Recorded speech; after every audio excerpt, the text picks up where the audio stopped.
And I will also safeguard. I'm conveying this to the so-called secularists who ridicule my Sanatana Dharma. Let me tell you today, and I will safeguard my Sanatana Dharma with my life. If it gets attacked, trivialized, and abused, if I have to lose everything, including my life and my political position as Deputy CM and this political power, I am ready to let it go.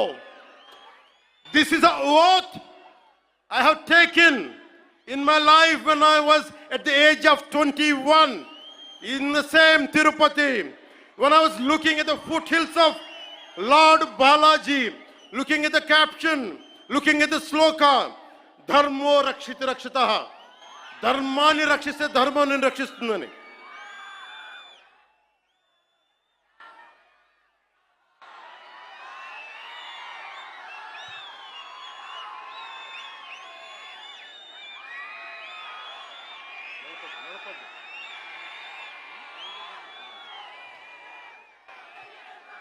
ఇక్కడున్న మీ అందరికీ తెలుసు, నేను ధర్మం పట్టుకుని నిలబడ్డాను ఇన్ని సంవత్సరాలు. ఎప్పుడు ధర్మం తప్పలా. ఇదే సభలు చేసేటప్పుడు నమాజ్ వినిపిస్తే ఆపేసి నా గౌరవాన్ని ప్రకటించిన వాడిని. ఒకటి కాదు, రెండు కాదు, అనేక పర్యాయాలు. నిన్న నా కూతుర్ని రష్యన్ ఆర్థడాక్సీ వాళ్ళ మదర్, రష్యన్ ఆర్థడాక్సీ చర్చికి సంబంధించిన వ్యక్తులు నా కూతుర్ని తిరుమల తీసుకెళ్తే, అది నేను ఇంట్లో పూజలు చేసినా కానీ ఇక్కడికి వచ్చి నేను నా చిత్తశుద్ధి చూపించాను. నా కూతురి చేత డిక్లరేషన్ ఇప్పించాను. నేను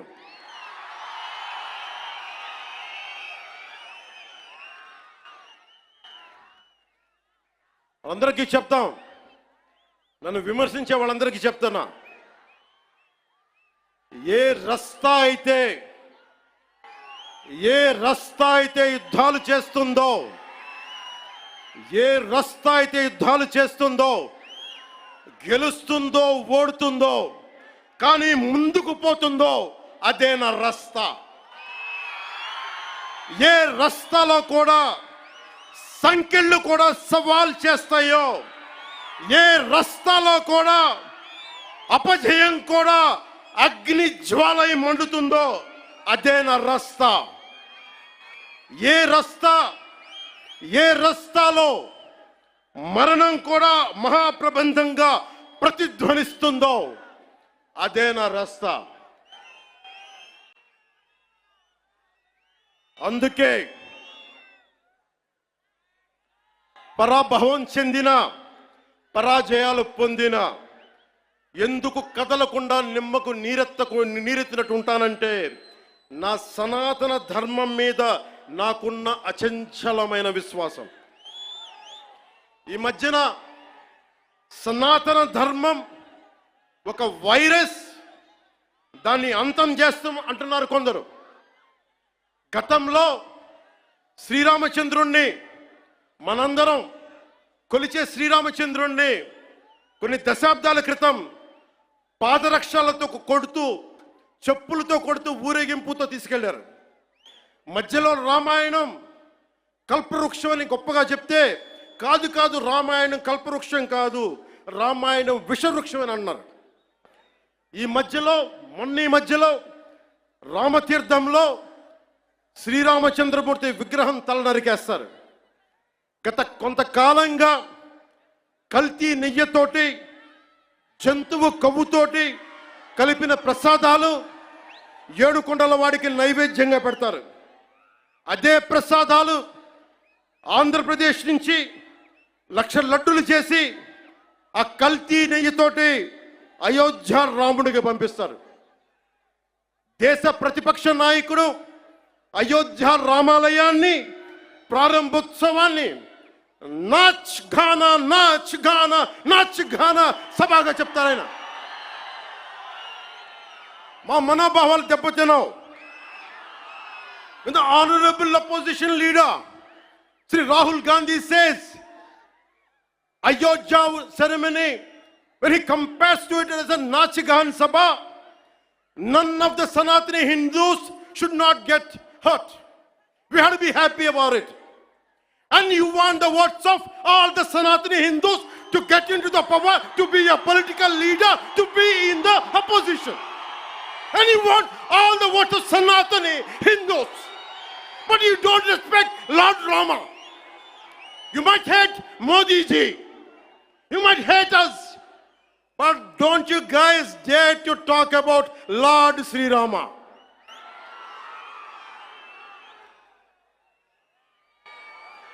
మన హిందువులుగా మనం బాధపడకూడదు. రాముడిని తిడితే బాధపడకూడదు, నోరెత్తకూడదు. అన్నాం అనుకోండి, మనం వెంటనే మనం హిందూ మతాన్ని మొదలైపోతాం. The moment we say we have to safeguard our religion, when you abuse Lord Sri Rama, none of us should feel bad about it. The moment we utter our pain, the moment we say our voice, the moment we say we reflect our pain, suddenly we become Hindu fanatics. Would you dare to do the same thing to Islam? Do you have the same thing to do Christianity? No, you won't do it. Because Hindus are a docile society. They believe in karma. Let the God punish them. Let me tell you, we are deeply hurt.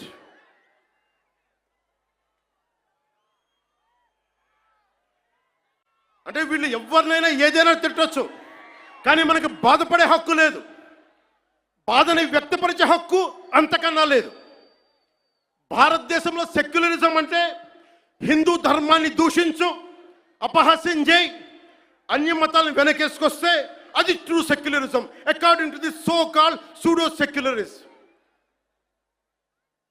The so called secularists is what they say. You abuse Sanatana Dharma. Not even a word against Islam, not even a word against Christianity. You won't dare to do it. That's the definition of secularism for you people. దశాబ్దాలుగా చూస్తున్నాం, ఇదేం కొత్త కాదు. చట్టాలు కూడా పనిచేస్తాయా? చట్టాలు కూడా ఎలా పనిచేస్తాయి అంటే, సనాతన ధర్మాన్ని పాటించే వారిపై వైపు నిర్దాక్షిణ్యంగాను, సనాతన ధర్మం పాటించే వారి వైపు చట్టాలు ఎలా పనిచేస్తాయంటే నిర్దాక్షిణ్యంగా పనిచేస్తాయి. అన్య ధర్మాలు పాటించే వారిపై ఎక్కువ మానవత్వం, దయ చూపిస్తారు. ఇంకా దూషణ చేసే వారికి కోర్టులు రక్షణ కల్పిస్తాయి. అయిన వాళ్ళకి ఆకులు, కాని వాళ్ళకి కంచాలు. ఇప్పుడు అది కూడా పోయింది, ఆకులు కూడా పోయింది, చేతుల్లో పెట్టి నాక్కోమంటున్నారు సనాతన ధర్మం ప్రాక్టీస్ చేసేవాళ్ళు. ఇది సరదాగా చెప్పట్లా. ఈ స్టేట్మెంట్ని సబ్స్టాన్షియేట్ చేయడానికి చిన్న ఉదాహరణ. ఈ మధ్యన ఒక యువ నాయకుడు అన్న మాటలు, సనాతన ధర్మం ఒక వైరస్, దాన్ని అంతం చేస్తాం. మీరు ఇలాంటి స్టేట్మెంట్స్ ఒక ఇస్లాం మీద జరిగితే వెంటనే దేశంలో ఉన్న కోర్టులన్నీ స్పందిస్తాయి, నిర్దాక్షిణ్యంగా శిక్షిస్తాయి. కానీ సనాతన ధర్మాన్ని బూతులు తిట్టండి, శ్రీరామచంద్రమూర్తిని పాదరక్షలతో కొట్టండి, అమ్మవారిని తిట్టండి, సరస్వతి అమ్మవారిని ఏదైనా చేయండి, ఒక్క కోర్టులు భయపడతాయి కోర్టులు కూడా.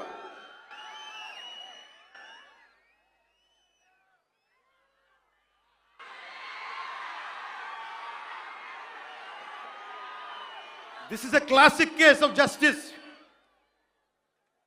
Law applies weakly to the strong and strongly to the weak. This proves majority means not necessarily strength. It could be a weakness also. Because secularism is one way, not two way, according to the so-called pseudo-secularists. Macaulay ప్రవేశపెట్టిన 18వ శతాబ్దంలో Macaulay ప్రవేశపెట్టిన cultural imperialism, I repeat, cultural imperialism initiated by Macaulay. వీళ్ళందరూ సనాతన ధర్మాన్ని తిట్టే so called who abuse సనాతన ధర్మ. You are the descendants of Macaulay.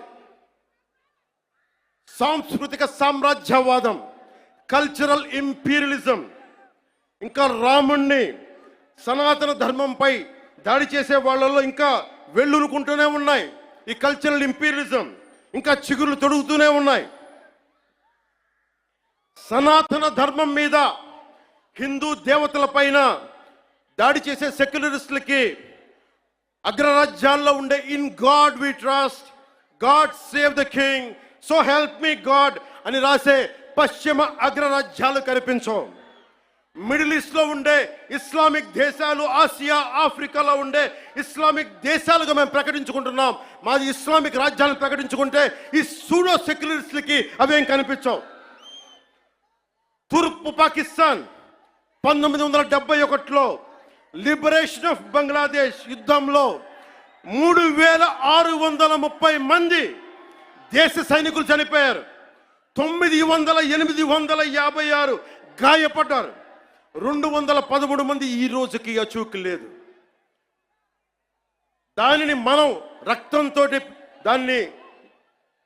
దానికి విమోచన కల్పిస్తే, బంగ్లాదేశ్కి అవతరించే సహాయం మనం చేస్తే, అది ఇస్లామిక్ రాజ్యంగా ప్రకటించుకుంటే దానికి సూడో సెక్యులరిస్టులు ఏం మాట్లాడరు. అక్కడ ఉన్న హిందువులు దుర్గా పూజ చేసుకోకూడదు, వారం రోజులు వెళ్ళిపోవాలంటే ఒక్క సూడో సెక్యులరిస్టులు మాట్లాడరు. ఒక్కళ్ళు మాట్లాడరు. ఒక్క సూడో సెక్యులరిస్ట్ వాదులు ఒక్క నోరు మెదపరు. ఎందుకంటే నోరెత్తకూడదు. నోటికి తాళాలు వేయడానికి చట్టాలు ఉన్నాయి. మనం చెప్పామనుకోండి, మనం మాట్లాడకూడదు. మన నోట్లు లాక్ చేయడానికి తాళాలు ఉన్నాయి, చట్టాలని. మౌనంగా పళ్ళ బిగున బాధని సగటు భారతీయుడు అణుచుకుంటూ భరించాలి. దీనికి కారణాలు అనేకం. మొదటిది, మన సమాజంలో ఐక్యత లేకపోవటం. కులాలు, సాంస్కృతిక ప్రాంతీయ విభేదాలు ఉండటం, పిరికితనాన్ని మంచితనం అనుకోవటం, చేతగానితనానికి సహనం అని పెట్టుకోవటం భారతదేశ సంస్కృతిలో మూల లక్షణాలు అయిపోయినాయి. When anyone says from Kashmir to Kanyakumari, whoever are abusing Sanatana Dharma, they're getting away with it. Only and because of the reason is in Bharatiya society, in Bharatiya landscape, we don't have the unity, we don't have the integrity. As we are divided by caste, we are divided by region, we are divided by linguistic abilities. And that's what the reason is. Now the time has come. Let us all come together. దేశం మొత్తం శ్రీరాముడిని పూజిస్తుంది. కానీ శ్రీరాముడిని పాదరక్షలతో కొట్టి ఊరేగింప తీసుకెళ్తే చూస్తూ ఊరుకుంటాం. గదుల్లో కూర్చొని ఏడుస్తాం. రాముడి విగ్రహం తల నరికేస్తే రామతీర్థంలో లోపల తిట్టుకుంటాం. ఎందుకంటే ఎవరైనా వింటే కూడా మన మతాన్మోదులు అనుకుంటారనే భయం. రాముడు ఉత్తరాది దేవుడు, ఆర్యుడు అనే తప్పుడు సిద్ధాంతాన్ని మనకి ముందు తీసుకెళ్తా ఉంటారు. మనం భయంతో మాట్లాడం.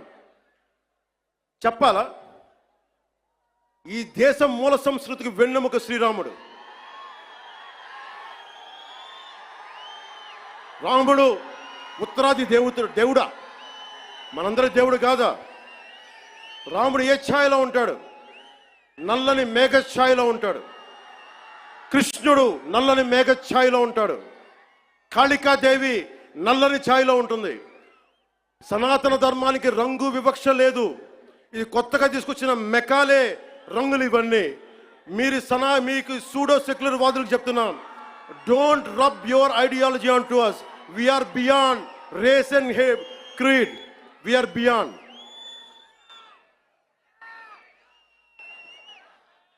இங்க நிறைய தமிழ் பேர் இருக்காங்களா? தமிழ்ல சொல்றேன். தமிழ்நாடு ஒரு நாயக்கர் சொல்றாங்க, சனாதன தர்மம் கம்ப்ளீட்டா ஒரு வைரஸ் மாதிரி, அதை எங்க நாசம் பண்ணணும் சொல்றாங்க. இது ஞாபகம் வச்சுக்கோங்க. Whoever said this, let me tell you, sir, you cannot wipe out Sanatana Dharma. I will tell you why. By the end of my speech, I'll tell you why you cannot wipe out Sanatana Dharma. If anyone tries to wipe out Sanatana Dharma, let me tell you, from the feet of Lord Balaji, you will be wiped out.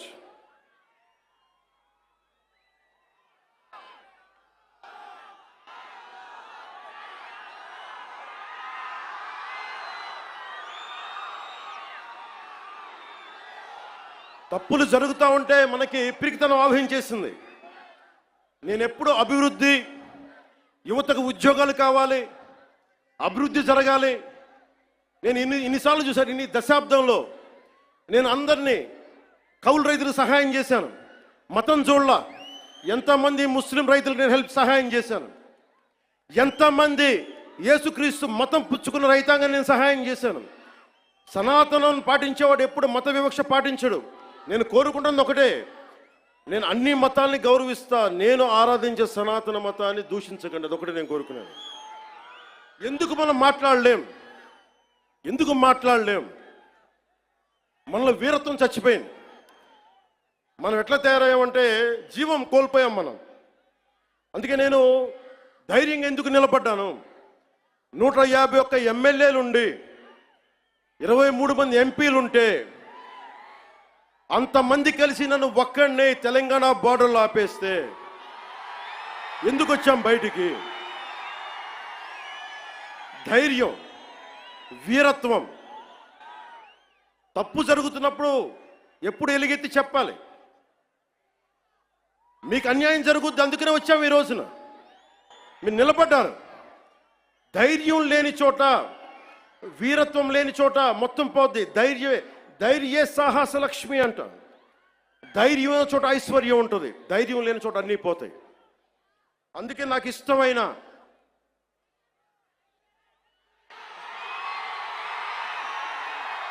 వాళ్ళకి 11 సరిపోలా. ఒకటికి పరిమితం చేద్దాం వాళ్ళని. ఈసారి ఎన్నికలు పెట్టమని చెప్పండి, ఒకటికి పరిమితం చేద్దాం.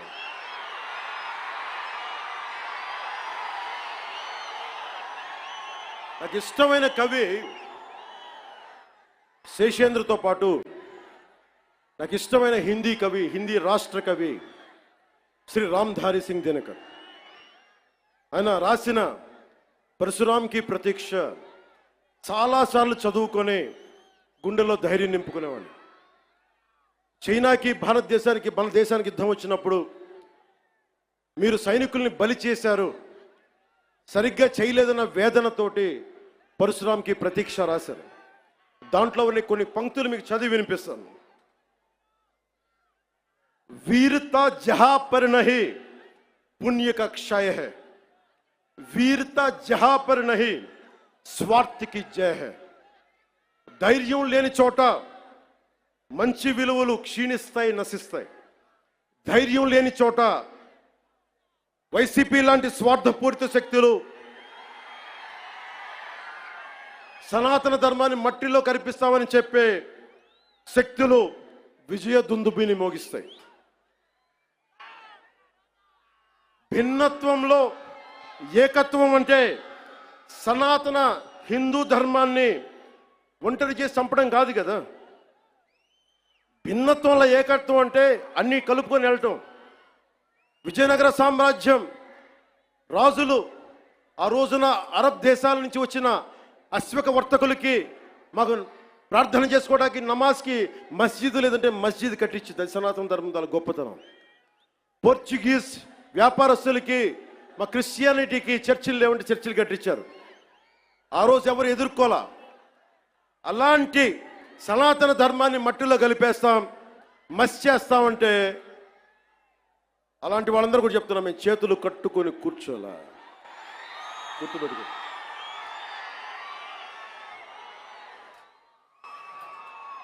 సనాతన ధర్మాన్ని ఎలా చంపేశారంటే, మనకి పిరికితనం ఎలా ఆవహించిందంటే, రాజ్యాంగం తొలి ప్రచురణలో అంబేద్కర్ గారు రథసారథిగా ఉండి నడిపించారు దాన్ని. సి రాజగోపాల్చారి, పండిట్ జవహర్లాల్ నెహ్రూ, అల్లాడి కృష్ణస్వామి అయ్యర్,